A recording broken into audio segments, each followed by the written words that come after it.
We're back with another episode of Inner Earth Conspiracies, and today we have two very different accounts of Inner Earth, but both tied to the idea of Inner Earth abductions, with plenty of mystery, madness, and subterranean lore that will make you wonder, could these conspiracy theories of an ancient advanced world beneath the surface of the Earth actually be true? First up is a manuscript describing a portal to Inner Earth in Kentucky, with connections to a major secret society and an unsolved disappearance in the 1800s.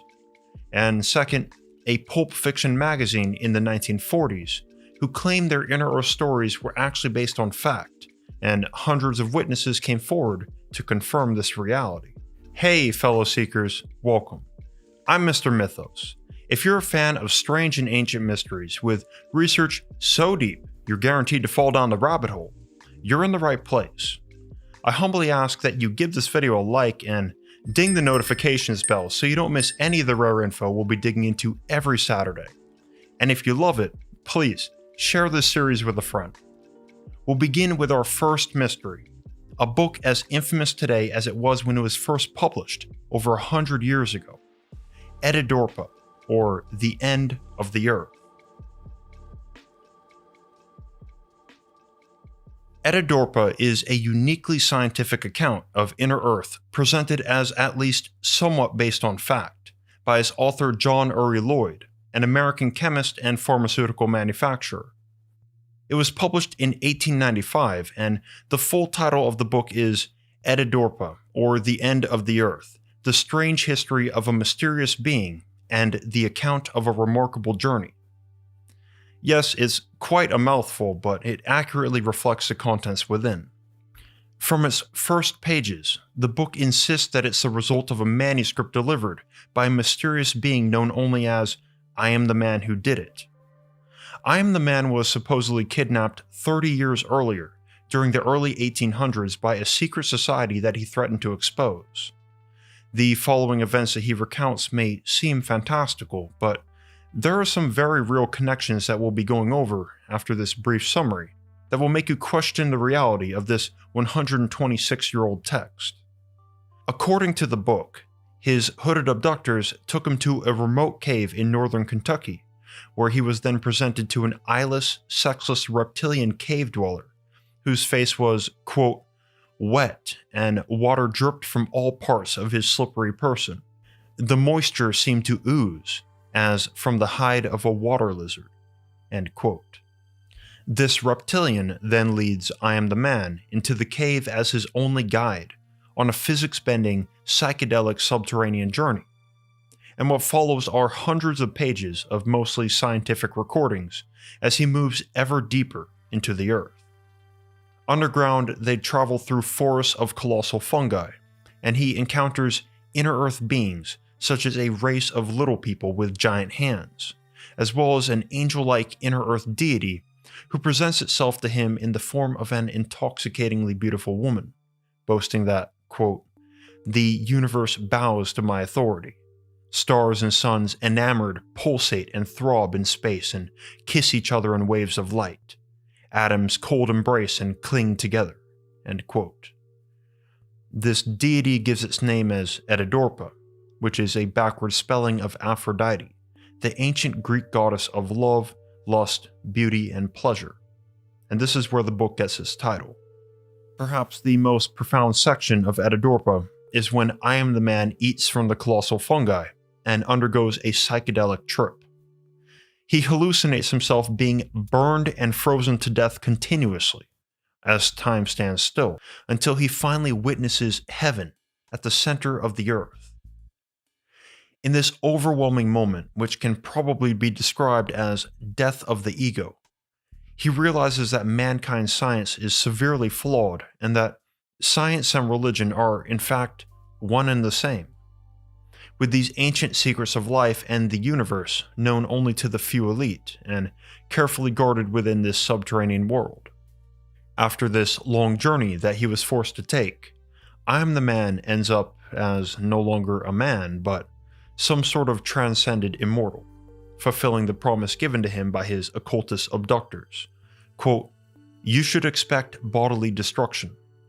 Inner Earth will annihilate you as a mortal being, and yet you will exist, suspended between life and death." End quote. Despite the mainstream view of Edidorpa as one of the first science fiction novels, when it was first published, this book was, in fact, presented as non-fiction. And I'll show you proof of that in a minute, but first, let's discuss the utter strangeness of the contents themselves. Anyone who reads Edidorpa should notice almost immediately that it isn't action-packed with twists and turns, but rather overwhelmingly scientific, with long sections dedicated to discussing chemical reactions, geological phenomena, and the inner Earth physics of energy, gravity, light, and motion. And all of these are given in such detail to the reader that these seemingly magical scenarios enter the realm of plain natural science.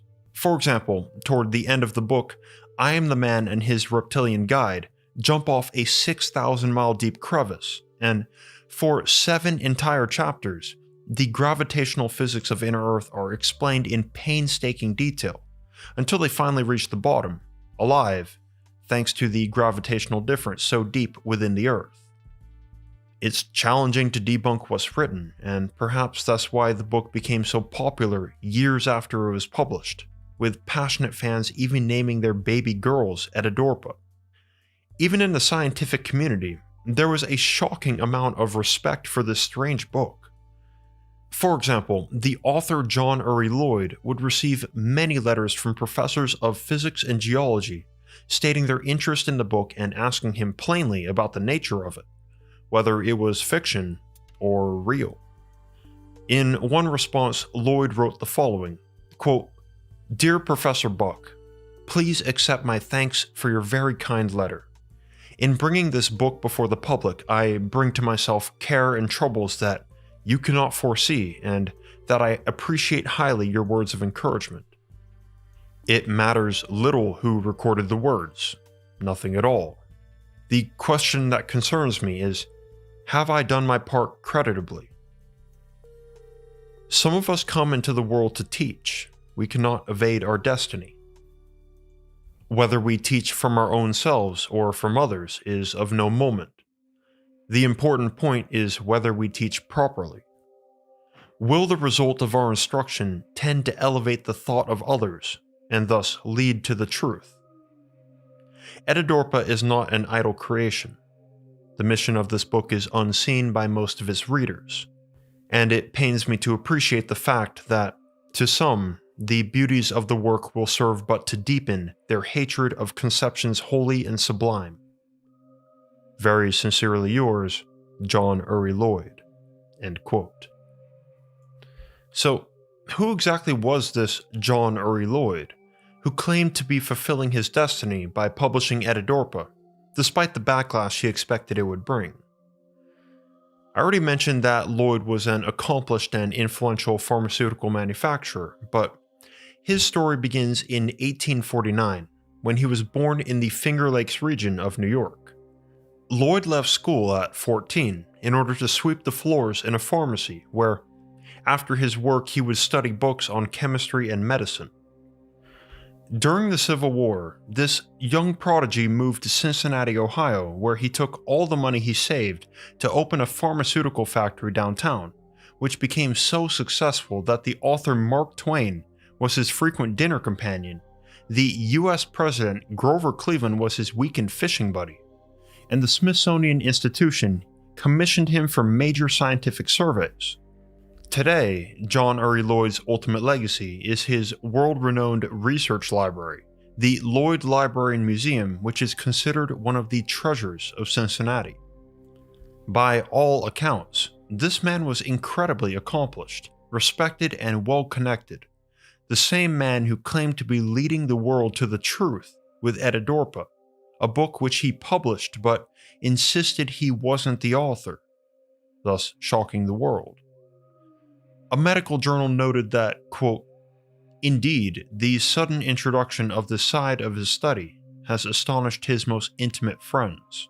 End quote. The mystery of Edidorpa only truly begins once you understand who did write it. And apparently this wasn't John Uri Lloyd, but the white-bearded and transcendent immortal, I Am the Man, who manifested in the home of a close colleague of Lloyd's, an occultist named Llewellyn Drury. Llewellyn Drury was an ambitious immigrant who came to Cincinnati in the 1850s to work with a large manufacturing firm, but outside of his work, Drury built up a large library of occult literature in his apartment near St. Peter in Chains Cathedral. John Uri Lloyd writes that 7 years prior, Llewellyn Drury asked for his assistance in publishing the manuscript of Edidorpa. Now, before we move on, I'd just like to point out that due to the double L's in the spelling of Lloyd and Llewellyn, as well as the rhyme of Uri and Drury, it's possible this name Llewellyn Drury is a pseudonym, either to keep Lloyd's source anonymous or to hint that it was Lloyd himself who was visited by I Am the Man. So, in short, Llewellyn Drury did not write Edidorpa, but was the one chosen to deliver it to the public by I Am the Man over 30 years before it was published by John Uri Lloyd.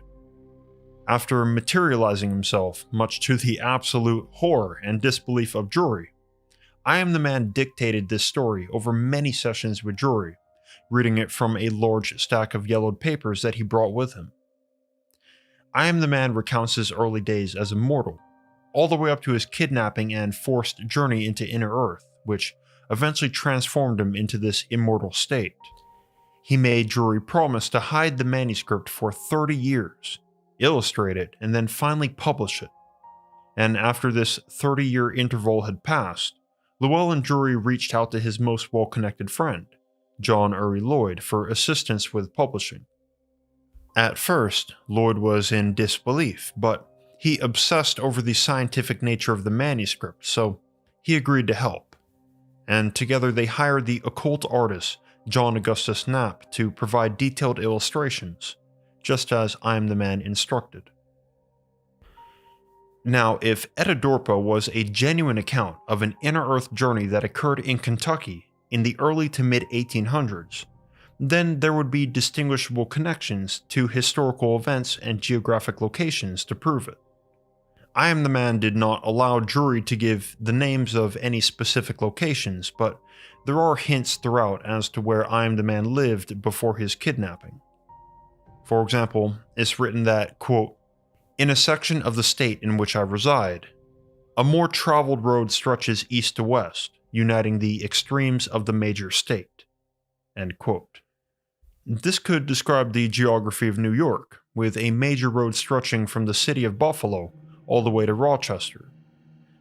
I Am the Man also describes a body of water called Seneca, which is the name of a real lake in northwest New York. That then leads us to the question, was I Am the Man a real person who went missing from northwest New York? Let's take a step back and look at the story that led up to his kidnapping. I Am the Man was an average fellow who, later in his life, discovered a passion for esotericism and the occult. And after years of a growing passion and obsession with the occult sciences, I Am the Man was introduced to an unnamed brotherhood, a small group of students of hermetics and alchemy. It was not long after he joined the study group that I Am the Man received a very strange letter in the mail, which was addressed, quote, "To the brother adept who dares try to discover Zoroaster's cave, or the philosopher's intellectual echoes, by means of which they communicate to one another from their caves." End quote. The entire letter is included in Edidorpa, and it describes the history of a powerful secret order. Apparently, this international fraternity dates back to truly ancient times, even before the days of the Egyptian alchemist Hermes Trismegistus, who I discussed previously in my videos, the Emerald Tablet and the Sleeping Prophet of Atlantis. This mysterious letter also came with a serious request. It asked whoever received it to follow their instructions to apply for membership in this shadowy group, swear to their pledges and oath of secrecy, then work their way up and learn the most hidden secrets of the order. The ultimate task, though, was to finally break the solemn vow and release these secrets to the public, in order to enlighten mankind to the ancient knowledge that has been guarded for thousands of years by the elite. Quote, "You must act what men will call the traitor, but humanity will be the gainer." End quote. Just from looking at the letter, I Am the Man could tell that it was quite old, and more than that, he was not the first person to receive it. It had actually been passed down by many scholars and Hermetic students, both in Europe and America, as there were numerous markings and notes in the margins with dates spanning centuries. Every one of these people had, for obvious reasons, declined this incredibly dangerous task given to them. But I Am the Man was different. He felt like this was destined, and he would be the one to dare to do it. Hence the name that he is known as throughout the book, I Am the Man Who Did It. The story continues, and I Am the Man becomes a member of this ancient fraternity by following the letter's directions to the dot. And over the years, he works his way up through the group to learn their rituals, rites, and innermost secrets until finally he feels it is time to expose it all to the world. I Am the Man found a secluded location to begin writing his expose, and this was the beginning of his end. It was only shortly after he sent his manuscript to print that unlucky and suspicious events began to occur. First, he was thrown in jail for failing to pay a ridiculously small debt. And after he was bailed out, the printing office which had signed a contract to print his work was burned down. Finally, he was again arrested over a debt of only $2.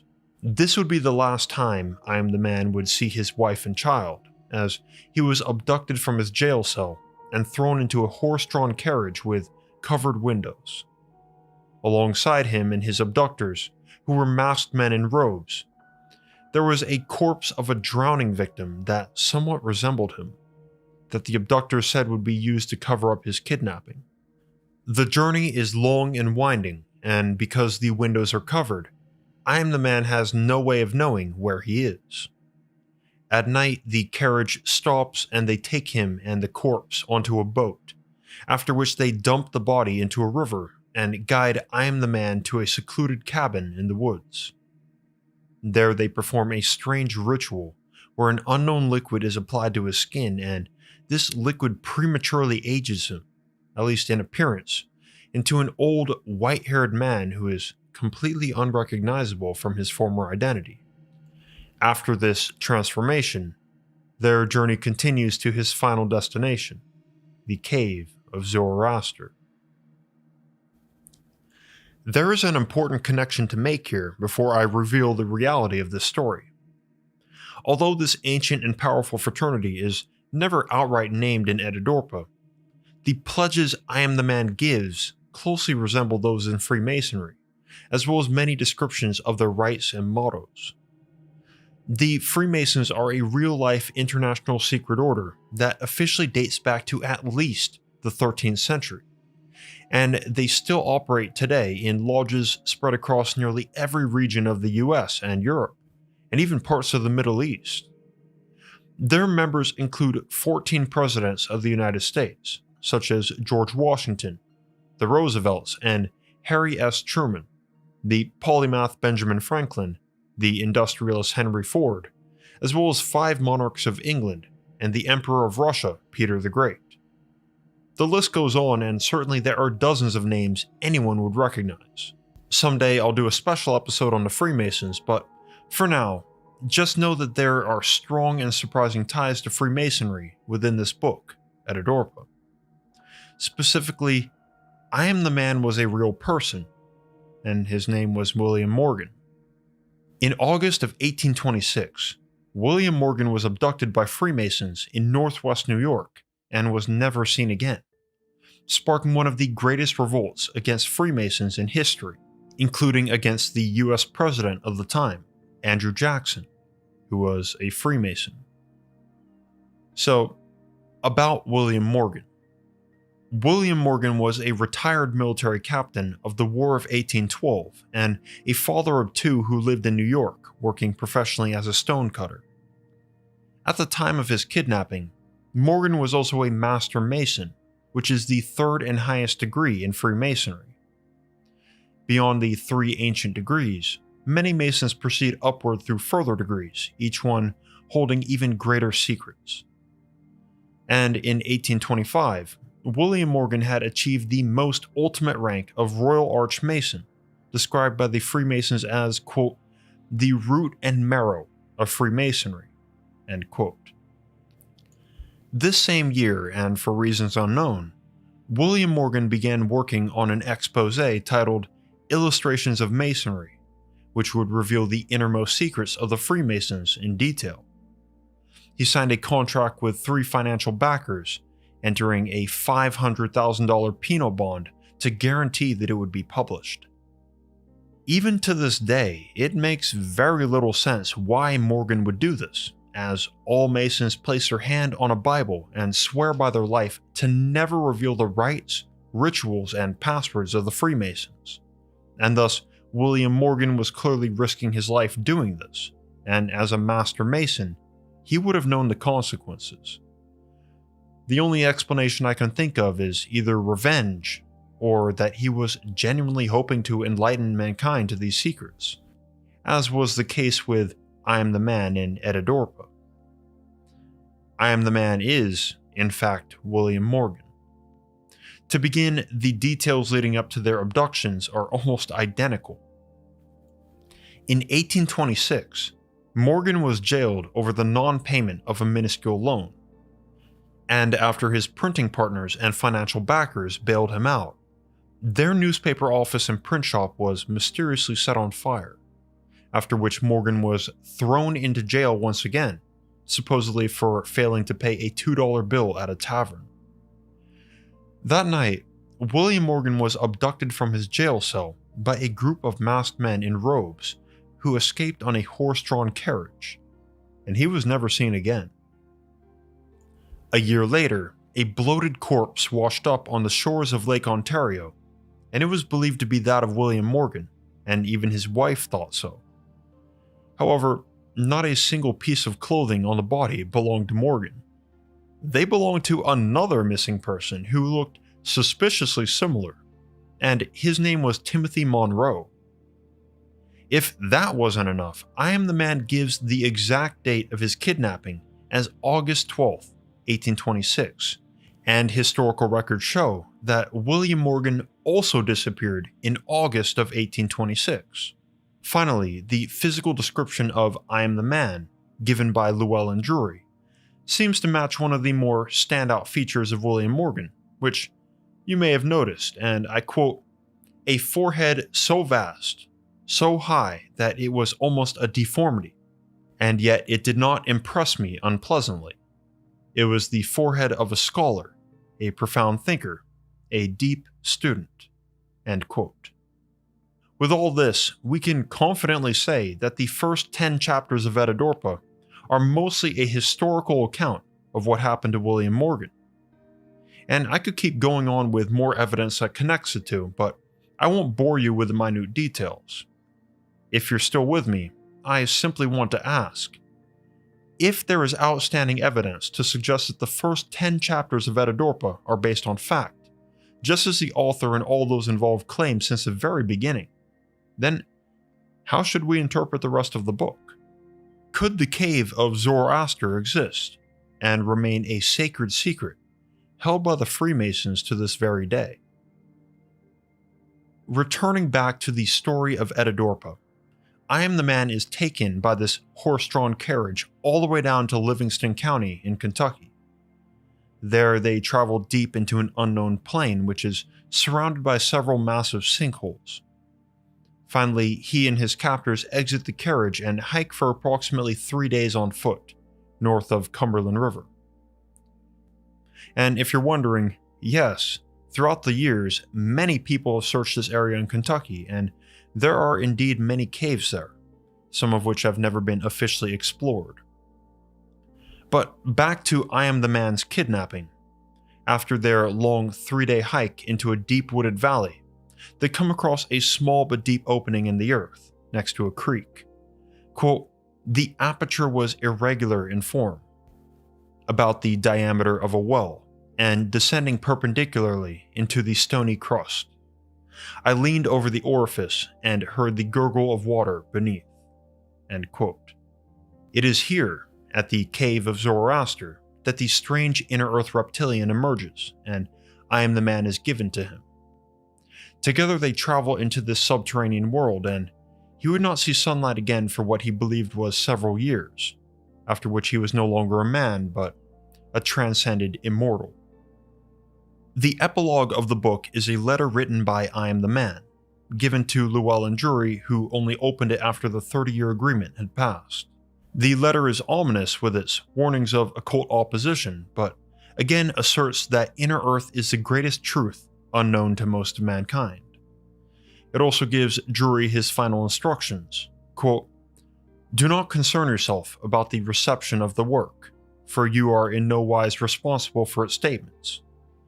Those who grasp and appreciate, who can see the pertinence of its truths, who can read between the lines, will assuredly keep their knowledge of these facts locked in their own bosoms, or insidiously oppose them.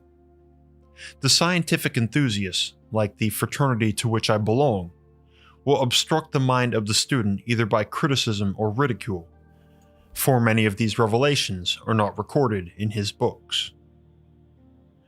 Revise the sentences, secure the services of an editor if you desire, and induce another to publish the book if you shrink from the responsibility.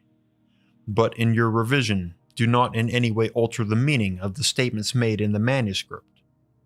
Write the whole truth, for although mankind will not now accept as fact all that you and I have experienced, strange phases of life phenomena are revealing themselves, and humanity will yet surely be led to a higher plane. As men investigate the points of historical interest and the ultra-scientific phenomena broached in this narrative, evidence of the truths contained in these details will be disclosed. Finally, you must mutilate a page of the manuscript that you may select, and preserve the fragment intact and in secret. Signed, I Am the Man." End quote. It remains unknown which page of the manuscript was mutilated by Drury as instructed, and we must hope that it wasn't one of the more important ones, especially since people continue to search for the Cave of Zoroaster in Kentucky based off of geographic details given in the book. But the story of Edidorpa, both its contents and its context, and especially its connection to a real-life abduction ordered by the Freemasons, all of this makes Edidorpa one of the greatest inner-earth conspiracies of all time. But stick with me here, because there is another case of an inner-earth abduction that is downright bizarre.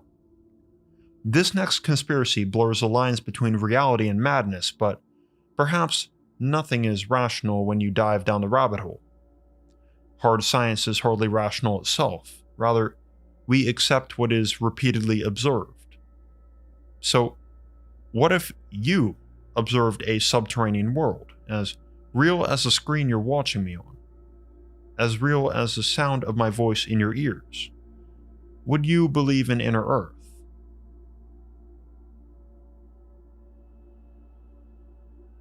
On the cover of a pulp fiction magazine from the 1940s, we are greeted by a strange caption, quote, "The Shaver Mystery, the most sensational true story ever told," end quote. Inside its pages are action and sex-packed adventures within a deep underground network of caverns. Giant evil overlords loom in the distance, harboring hundreds of human captives. Our hero, armed with a ray gun and a super-fast flying machine, rides through endless tunnels. These stories tell of an ongoing war against an ancient race of evil inner-earth beings who have the ability to control events on the surface world using ground-penetrating rays, and their righteous counterparts who seek to free the captive humans and end the influence of the evil ones forever. The story itself is fiction, as the editor tells readers at the very beginning. However, the world described is based on truth. The events are invented, but the setting is real. There truly is a subterranean realm ruled by ancient evil beings. The author, Richard Sharp Shaver, had seen it himself. In fact, he was held prisoner by them in Inner Earth for nearly 8 years. This, my friends, is the Shaver mystery. Of course, this claim of truth by both the editor and author was extremely controversial in the scientific community. They presented their work as fiction, but with a strictly non-fiction premise. Richard Shaver asserted to the day that he died that for many years he was targeted by these Inner Earth beings and their ground-penetrating ray machines, and that he was abducted and imprisoned by them until he was finally freed by their benevolent enemies, who also lived in Inner Earth. And when Shaver's story was released, it turned out that literally hundreds of others had experienced a similar abduction or contact with these beings and vouched for his story completely. Certainly, the Shaver mystery wouldn't be the first case of an Inner Earth story that was somewhat fictionalized but believed to have come from a true account. Both John Uri Lloyd's Edidorpa and Edward Bulwer-Lytton's The Coming Race were strongly believed by occultists to fall into this category of fiction used as a vessel of the truth. And this is exactly how Richard Shaver's stories are presented, though they are far darker than most other accounts of Inner Earth. Was Shaver a man who experienced real trauma inflicted by real Inner Earth beings? Could he have been a con artist? Or were his writings simply the result of a serious mental illness? But perhaps we should begin by asking the most basic questions. Who was Richard Shaver, and why should we believe him? Shaver's story is about as strange as the pulp fiction he wrote. Not much can be verified about his early life, though we know that he was born in 1907, and by 1932, he was employed as a full-time welder at the Briggs Auto Body plant in Detroit. And this was the period when he began to develop what seemed to be telepathic abilities with the help of his welding equipment. When his welding gun was turned on, it seemed to amplify a mysterious signal originating from underground. Now, Richard Shaver was both an atheist and skeptical of pretty much all paranormal phenomena. So, he thought that he might be losing it up there, and that's a genuine possibility. However, the sounds and signals projected into his head seemed to coincide with certain events happening on the surface, as if they could influence objects physically and even infiltrate the minds of people. For example, he could hear the voice from underground manipulating the thoughts of his coworkers, and he watched their behaviors shift accordingly. These strange events went on until some entity began transmitting warnings into Shaver's mind about a tragedy to come.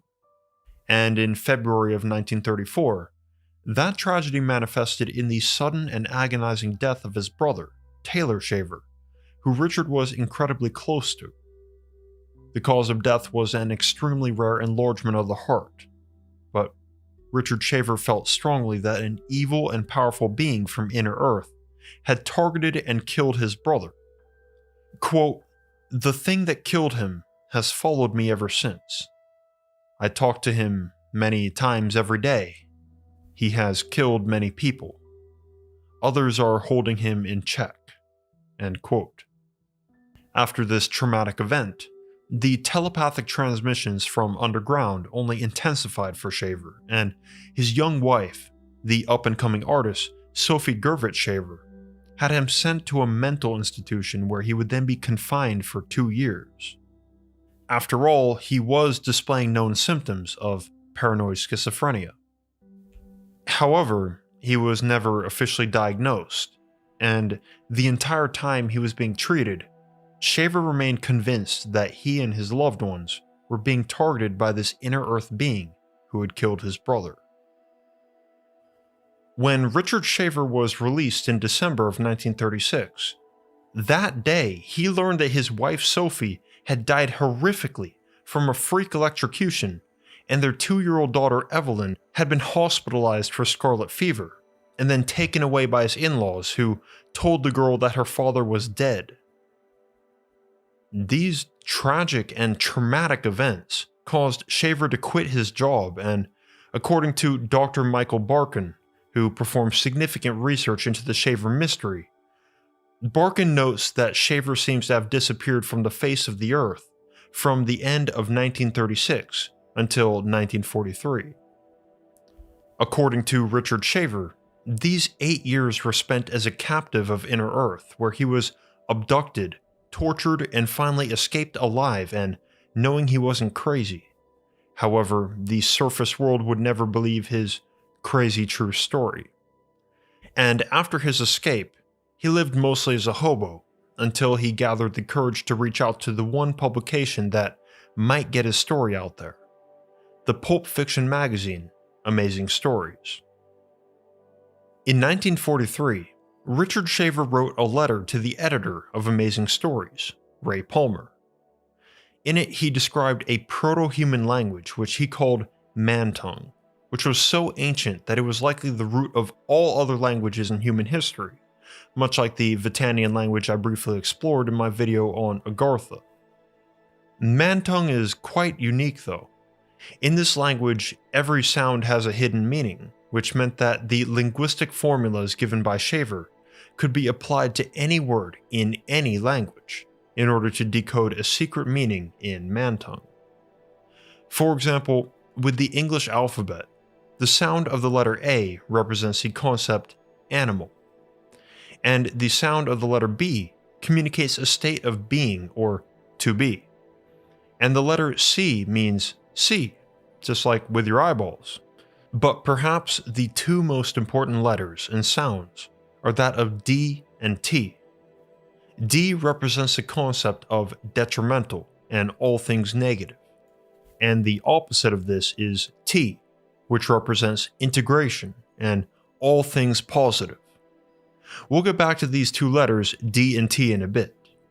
Shaver explained to the editor, Ray Palmer, that prehistoric root meanings could be found in all words simply by applying the man-tongue formula. For example, the word bad has the sounds of B, A, and D, and thus bad means to be animalistic and detrimental. As strange as it sounds, Ray Palmer tested the man-tongue formula with several words and was pretty surprised by the accuracy of the results, which he stated were logical and sensible 90% of the time, certainly higher than pure chance. So he went on to publish Shaver's man-tongue alphabet in the January 1944 issue of Amazing Stories, and asked his readers to try it out for themselves and submit their findings. If you'd like to try man-tongue, you can pause the video here and see the entire man-tongue alphabet, along with a number of example words and definitions. Meanwhile, Palmer couldn't knock the feeling that there was more that Shaver was holding back, so he began a lengthy exchange of letters between them, first asking how Shaver discovered man-tongue. He received back a 10,000-word document with the title, A Warning to Future Man. In it, Richard Shaver revealed the 12,000-year secret history of Earth and the reality of an extensive network of inhabited caverns that, altogether, is far larger than the land on the surface. The story begins thousands of years before historic record. Below the early civilizations of humanity, Inner Earth was inhabited by powerful aliens, which Shaver dubbed the Elder Race. These beings were sensitive to the radiation produced by the sun, so they lived in massive caverns beneath the Earth's surface to protect themselves. However, approximately 12,000 years ago, the solar poisoning had grown too intense, and the Elder Race was forced to abandon Earth entirely. But their caverns were not left empty. These aliens left behind two types of beings. The first were the Darrow, short for detrimental robots, who were former humans that were mutated and driven insane by the Elder Race's abandoned technology. I'll elaborate on the Darrow a bit later.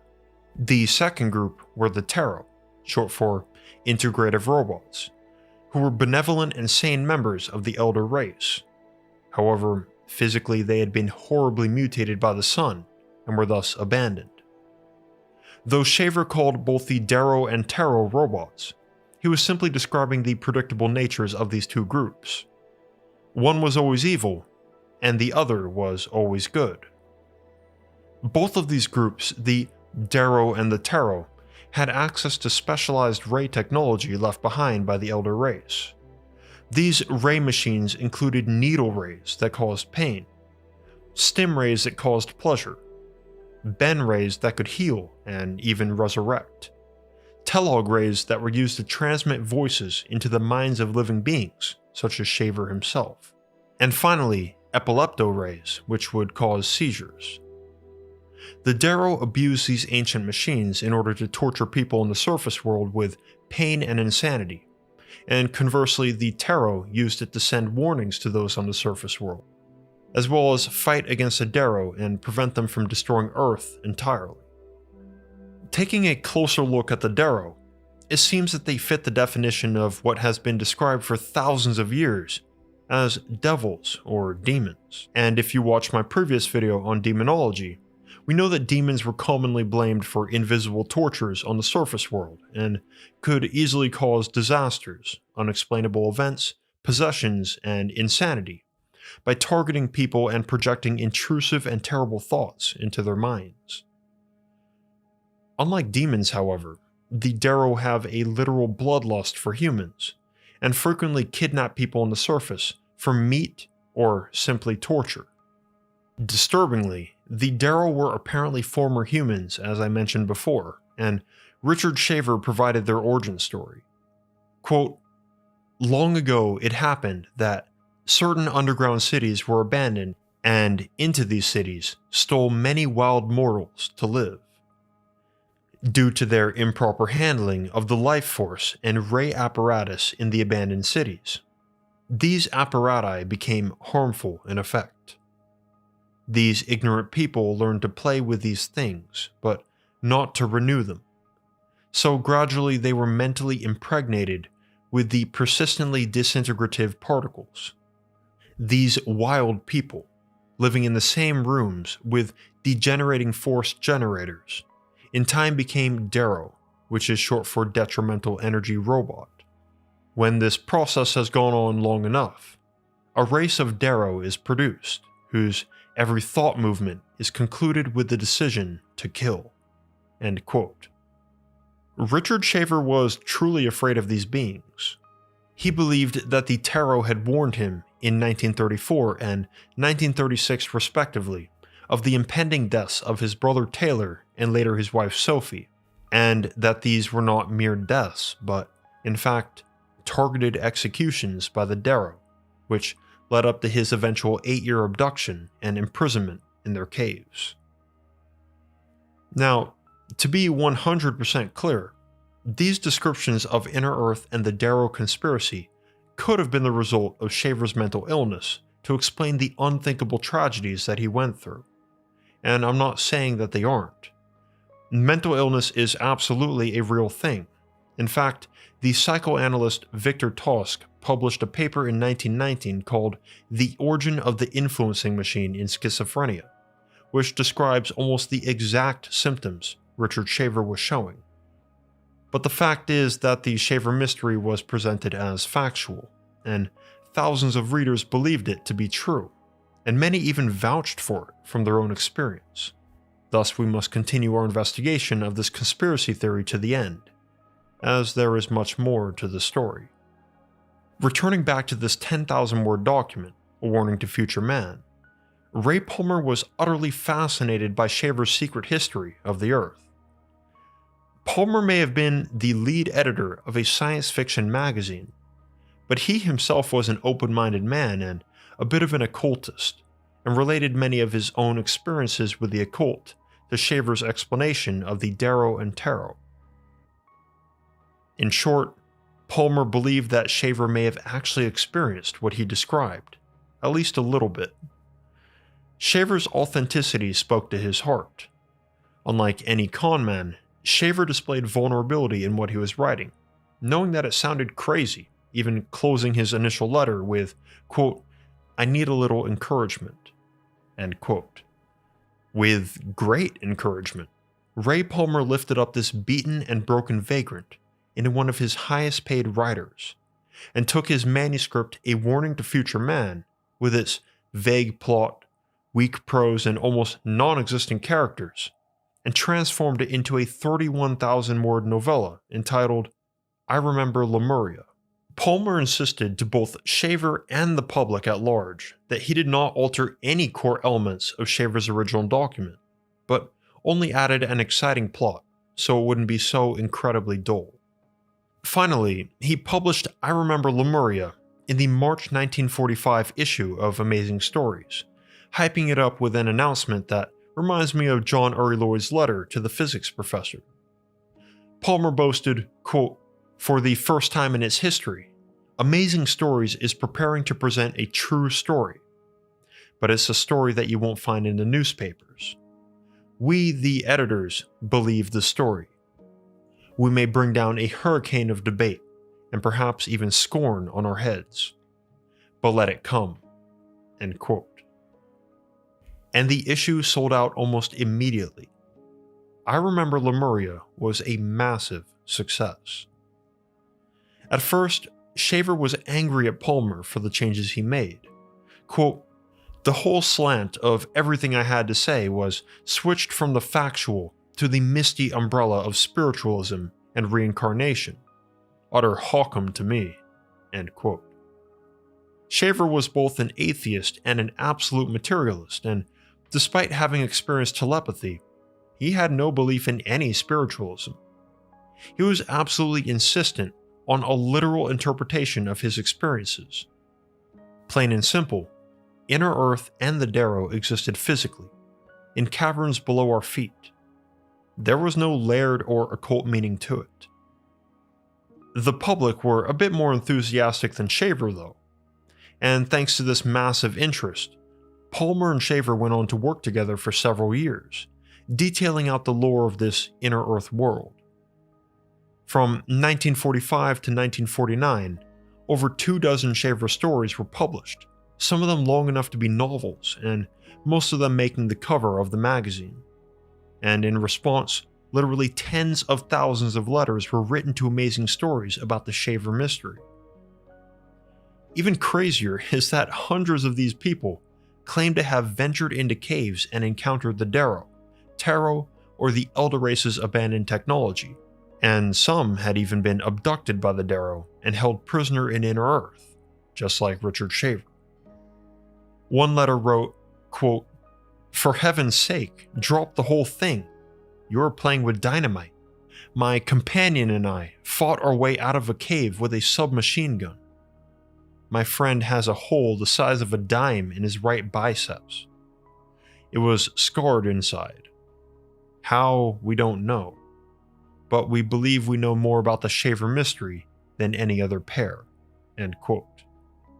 Another letter was from a woman in Paris who claimed to have been taken in a secret elevator deep underground, where she was then imprisoned and tortured by the Darrow for many months, until a benevolent Tarot broke in and freed her, leading her back to the surface. Amazing Stories also published a letter from a woman named Margaret Rogers, who claimed that in 1930 she was suffering from a heroin addiction in Mexico City, and was abducted and taken into a deep cave. There she found herself in the care of an advanced race of 10-foot-tall Inner Earth beings who called themselves the Nephilim, though they seemingly matched Shaver's description of the Tarot. These cave dwellers used their technology to cure Roger's drug addiction, and she proceeded to live with them for the next 3 years. During this time, she learned that the cave system was also inhabited by a hostile colony called the Janza, which is presumably another name for the Darrow. Yet another case revolved around a Darrow victim named Steve Brody. In 1938, Brody was apparently approached by 2 large hooded figures who forcefully placed small devices behind his ears before rendering him unconscious. Brody would later wake up in a dark cave along with several other men, and they were held prisoner by the Darrow for an unspecified amount of time. One day, after a blackout, Brody found himself back in New York City with no idea how he had escaped, nor the fates of the other men. There were literally hundreds of these types of letters, of people confirming that the Darrow, tarot and Shaver's account of Inner Earth was accurate. Whether each of these people were mentally ill, or it was some sort of mass hysteria, there's really no way to know. We only know that these people claimed it was real. The Shaver mystery was a commercial success for sure, and news stories from Shaver and Palmer ran in Amazing Stories for years, under titles such as Invasion of the Micromen, Merwich of Ether 18, Zigor Mephisto's Collection of Mentalia, and Of Gods and Goats.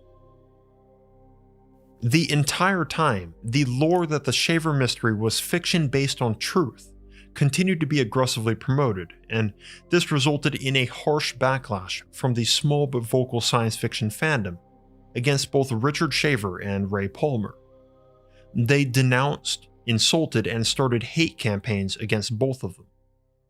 Shaver would write that, quote, "All this active fan opposition hurts like hell," end quote. Finally, in 1948, the upper management of Amazing Stories banned Richard Shaver from the magazine completely, which not only ended his career but crushed his spirit. At the same time, Ray Palmer claimed publicly that sinister outside forces had silenced the magazine, and he quit his job as chief editor out of solidarity for his dear friend. Palmer would remain close friends with Shaver until Shaver's death in 1975, and until the end, they both maintained the truth in their stories. Incredibly, though the Shaver mystery was entirely based on eyewitness testimony, there may be some physical evidence of the elder race who once inhabited the bowels of Earth, if you're willing to entertain one final Shaver mystery. In the mid-1960s, Richard Shaver moved to Summit, Arkansas with his third wife, Dottie, and spent the final decades of his life searching for physical evidence of these ancient extraterrestrials.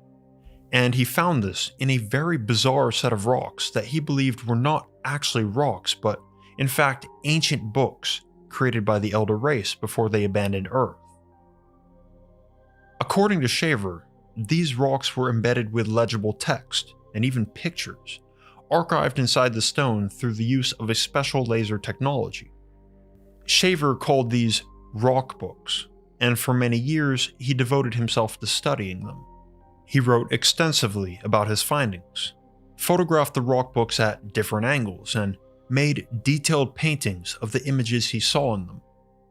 Shaver even went as far as to create a rock book lending library through the mail, where he would send a polished slice of the rock book to the borrower, alongside a detailed description of what text and images were archived within the stone. For the final decade of his life, he attempted to interpret these prehistoric texts and communicate his findings with the public, but he never achieved even a fraction of the recognition and interest as he had with the Shaver mystery. And today, Richard Shaver is mostly remembered as an outside artist, a man whose grand imagination was fueled entirely by an undiagnosed case of paranoid schizophrenia. Shaver's final works with the rock books would be included in Ray Palmer's memoir, The Secret World, which was published just a few short months before the elderly Richard Shaver passed away in November 1975. And just 2 years later, in 1977, Palmer would pass away too. Together, they had created an entire mythos of Inner Earth, and whether true or delusional, the Shaver mystery of the 1940s had an enormous influence on the eventual rise of UFO culture and extraterrestrial lore. For example, the caves of the Darrow would later return as subterranean alien bases, ripe for human experimentation. And a division of the elder race known as Nor were supposed to be tall, blonde interstellar demigods, and this likely led to the idea of Nordic aliens. However, this can also be explained the other way around, that Nordic aliens were indeed part of the elder race, and that the Darrow continued to terrorize humans in their high-tech underground bases, and these reports of Darrow abduction and experimentation persist today, just without the Darrow name attached. So we must wonder, was Richard Shaver mentally ill, Or might he have experienced something so unbelievable that the world can't help but call him crazy? The Shaver mystery blurred the lines between fiction, reality, and psychosis, and without a doubt, it remains a haunting tale in the world of Inner Earth conspiracies. Edidorpa and the Shaver mystery were quite the trip, wouldn't you agree? And I'm so glad to have you all with me for the ride. I've got way more Inner Earth coming with mind-boggling stories and unsolved mysteries about the secret history of the world. But for now, if you haven't checked out my first Inner Earth Conspiracies video, definitely cue that one up. Otherwise, I highly recommend my video, The Sleeping Prophet of Atlantis, for more channeled Inner Earth lore, this time beneath Egypt. Or, if you're watching in the distant future, Inner Earth Conspiracies Part 3. Thank you so much to my patrons for making what I do possible, and if you want to support too, there are links in the description. And you can also show love by sharing this series with a friend. I'm Mr. Mythos. You guys are awesome. I'll see you in the next one. Peace.